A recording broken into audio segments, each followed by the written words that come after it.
सूर्य का बाहर में जाना कई तरीके से आपको कमजोरीपन के एहसास में ला करके डाल देता है।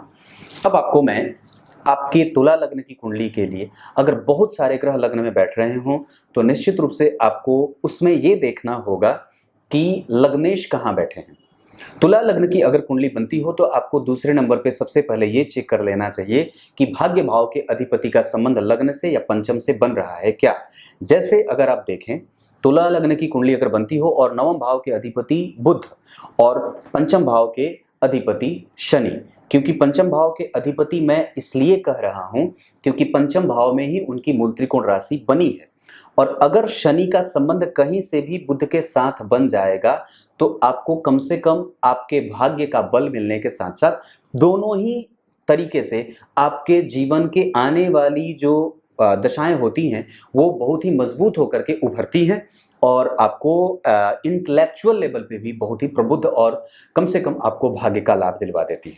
तुला लग्न की कुंडली अगर बनी हो और कम से कम आपकी कुंडली के लग्न में ही शुक्र का योग बना हो, चंद्रमा से संबंध बन रहा हो, चंद्रमा केंद्र में बैठे हों, गुरु केंद्र में भी बैठे हों, तो भी व्यक्ति पुरुषार्थ के बल पे और अपने मेहनत के बल पे और सुखद नेचर का होता है, कभी भी किसी को रुष्ट नहीं करना चाहता, सुखद दाम्पत्य का सुख भोगता है। ऐसी अवस्था में कि अगर मंगल नीच के होंगे, जैसे कि इनकी कुंडली में बैठे हैं और आपकी भी कुंडली में मंगल अगर नीच के बैठेंगे तो आपको सबसे ज्यादा अपने पत्नी के स्वास्थ्य को लेकर के ध्यान रखने की आवश्यकता होगी। दूसरे नंबर पे जो आपकी दूसरी संतति होगी, जो दूसरी संतति चाहे वो बेटा हो या बेटी, उसके बारे में विचार करना चाहिए। ये वायु तत्व का लग्न है, इस वजह से प्रखरता से तुरंत ही बैलेंस क्रिएट करता है और तुरंत ही अपने आप को शिखर पे ले जाकर के स्थापित करता है। तुला लग्न के लोगों में कई बार आरंभ में नौकरी करते देखा जाता है, बाद में जाकर के वो व्यवसाय को प्राथमिकता देने लगते हैं।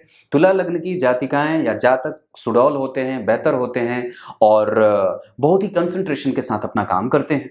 तुला लग्न की कुंडलियां कई बार बहुत ज्यादा व्यापारिक हो जाती हैं, इस वजह से वो कई बार अपनी चीजों को लेकर के बहुत ज्यादा अधिकार पूर्वक बात करने वाली होती हैं और कई बार वो बहुत ही निचले तबके से आकर के अपने आप को स्थापित कर लेते हैं। खास करके अगर आपकी कुंडली में चंद्रमा की स्थिति बहुत अच्छी बन रही हो तो तुला लग्न की कुंडली के लिए अगर गुरु लग्न में बैठेंगे या जन्म कुंडली के भाग्य भाव में बैठेंगे तो व्यक्ति का कम्युनिकेशन अच्छा होगा। अगर वही पंचम में बैठेंगे तो संतान को कष्ट देते हैं और कई बार मेहनत से संतति प्राप्त होती है। अगर अकेले गुरु बैठेंगे तो एक ही तरीके की संतति देने वाले बन जाते हैं, जैसे खाली या तो पुत्र हो या तो खाली पुत्री हो।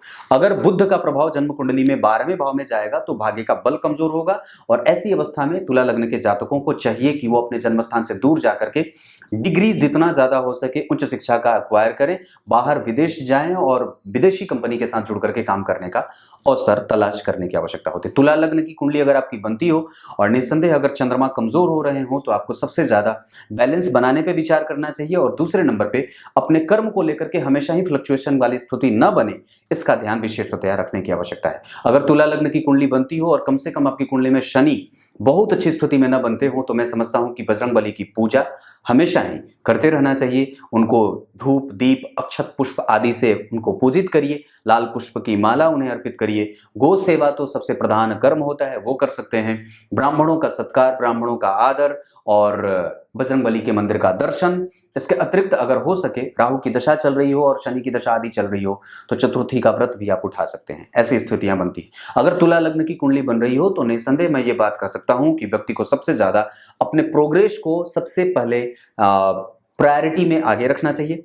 दूसरे नंबर पे आप सामाजिक क्षेत्र से कैसे अपने आप को और भी ज्यादा बेहतर बना सकते हैं, इस पे विचार कर लेना चाहिए। इसके अतिरिक्त अगर आपकी कुंडली में पंचम भाव ठीक बना हो, जैसे कि यहाँ बना है, पंचमेश पंचम में बैठे हैं, नवम भाव के अधिपति नवम में बैठे हो, तो ऐसी अवस्था में व्यक्ति का जीवन आने वाला और साथ ही साथ उसका पिछला जन्म भी होता है वो बड़ा अच्छा और बेहतर माना जाता है। अगर जन्म कुंडली में छठवें भाव के अधिपति का संबंध चौथे भाव से बन जाए तो भी व्यक्ति को नौकरी आदि या गुरु का प्रभाव जब कभी भी शनि को, जैसे कि यहाँ देख रहे हैं, ऐसा बन जाए तो यकीनन आपको नौकरी मिल जाती है, खास करके सरकारी। इतनी सारी चीजें बता दी। कुछ इसी तरीके से आज के कार्यक्रम का समापन करते हैं। तब तक के लिए इजाजत दीजिए। कल एक बार फिर से उपस्थित होंगे आप सबके सामने। तब तक के लिए JYOTISHHILAKSHY से मैं आपको प्ले स्टोर पे मिल जाऊंगा। अगर आप मुझसे कंसल्टेंसी लेना चाहते हैं तो वहां पे संपर्क कर सकते हैं। दूसरे नंबर पे इंस्टाग्राम पे NAKULPARASHARA इस नाम से आप मुझे वहां भी फॉलो कर सकते हैं। तब तक के लिए बहुत बहुत नमस्कार।